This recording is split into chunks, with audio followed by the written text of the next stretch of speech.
ओम शांति। त्याग, तपस्या और पवित्रता की मूर्त जगदम्बा माँ सरस्वती।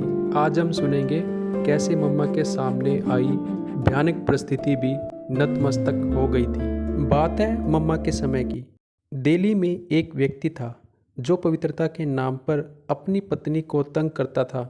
रिश्तेदारों को कहता था कि जब से यह ब्रह्मा कुमारी में जाती है, सेवा नहीं करती है, बच्चों को नहीं संभालती। परंतु असली बात तो वह बताता नहीं था, क्योंकि वह बात उसके विरुद्ध जाती थी। उसने मेरी भी पिटाई करने की कोशिश की थी। वो समझाता था कि यही भाई है जो सभी को सहयोग देता है। उसने अपनी पत्नी को घर से निकाल दिया। हमने फैसला होने तक उस बहन को महिला आश्रम में रखा। मैं महिला आश्रम के प्रधान को अपने साथ दिल्ली राजौरी गार्डन सेवा केंद्र पर मम्मा से मिलाने ले गया। वहाँ वे ठहरी हुई थी। मेरे से आधा घंटा पहले वो व्यक्ति भी आश्रम पर पहुँचा था। उसने सेंटर की दरी फेंक दी, बल्ब तोड़ दिए, कुर्सियाँ इधर उधर कर दी, काफ़ी अपना तमाशा दिखाया। फिर पूछने लगा, मम्मा कहाँ है? आज मैं फैसला करके ही जाऊँगा। बहनें डर गई कि पता नहीं यह मम्मा को क्या कह दे। मम्मा को उन्होंने सबसे ऊपरी मंजिल पर भेज दिया। वह कहने लगा, आपने मम्मा को छिपाकर रखा है, मेरे सामने क्यों नहीं आती? मेरे से बात कराओ।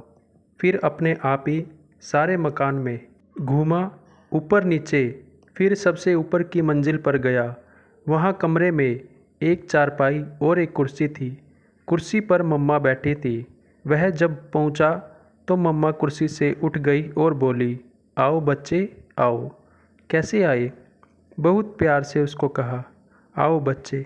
यह सुनकर उसने सच्चे मन से कहा, माँ माँ माँ। प्रश्न सब उसके ख़त्म हो गए।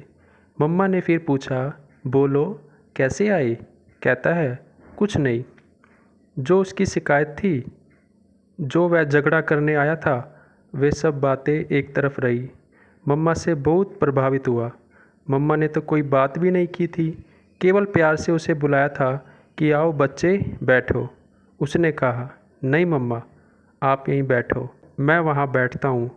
बड़ी नम्रता से मम्मा ने उसे कहा, नहीं नहीं, आप बैठो। उसे आश्चर्य लगा कि ये इतनी बड़ी है और मुझे अपनी जगह दे रही है। बैठ तो गया वह, पर शांति से मम्मा की दृष्टि लेता रहा। उस दृष्टि से उसे बहुत लाभ हुआ, अच्छा अनुभव हुआ।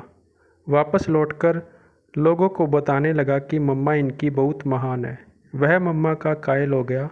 मम्मा की तरफ से कोई गुस्सा नहीं किया गया, झगड़ा नहीं किया गया, यह भी नहीं कहा गया कि क्यों आए तुम, कौन है तुम्हारे साथ, किसी से इजाज़त क्यों नहीं ली, क्या यह कोई सभ्यता है? कुछ नहीं कहा मम्मा ने। मम्मा का प्यार, दुलार, व्यक्तित्व इतना प्रभावशाली था कि वह बाबा की शिक्षाओं को प्रत्यक्ष करने में आदर्श नमूना थी। ओम शांति।